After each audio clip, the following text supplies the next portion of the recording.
Bonjour à tous, cette semaine, nouvelle recette, un crumble aux pommes. C'est un dessert que je faisais toute jeune à la maison, j'adorais faire ça à mes parents et à mes frères et sœurs. Alors c'est très simple à réaliser, ça se déguste tout simplement en crumble simple ou avec une bonne boule de glace à la vanille ou même un peu de chantilly. Toutes les étapes et les ingrédients, je vous laisse les découvrir dans la suite de la vidéo.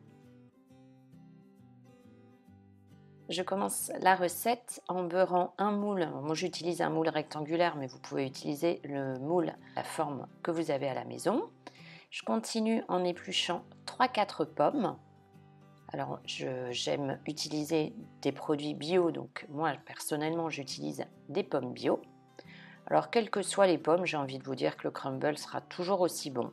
Et j'avais une poire, donc j'ai mis une petite poire en plus. Mais normalement c'est un crumble qui ne se fait qu'avec des pommes.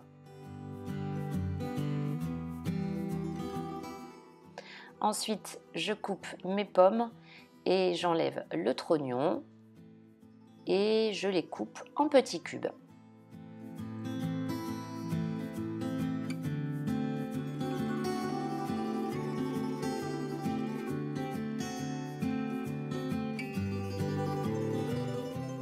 Je les place dans mon plat beurré, je les répartis bien partout.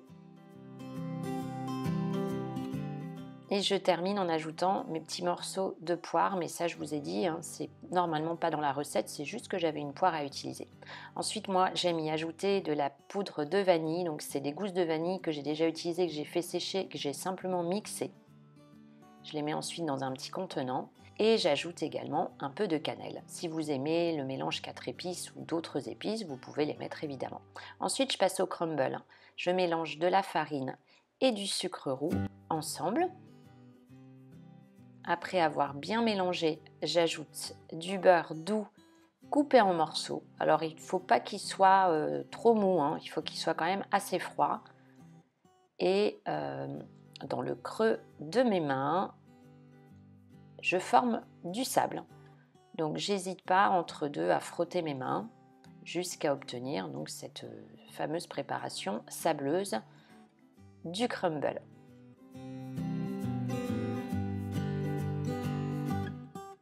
Je répartis ensuite ma pâte à crumble sur mes pommes. Je parsème bien partout.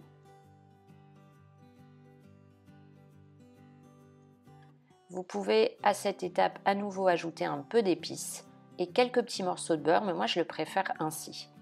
Et je le place au four. Le four est déjà préchauffé à 200 degrés en mode statique, fonction classique, et pour une durée de 30 minutes. Après les 30 minutes, alors plusieurs options, soit on le déguste chaud, plutôt tiède, soit on le laisse refroidir et ensuite, moi j'aime bien avec les enfants le manger avec un peu de chantilly ou même comme je vous ai dit une boule de vanille mais nature, il est également très très bon. La recette est maintenant terminée, si elle vous a plu, n'hésitez pas à poser le petit j'aime, donc le petit pouce.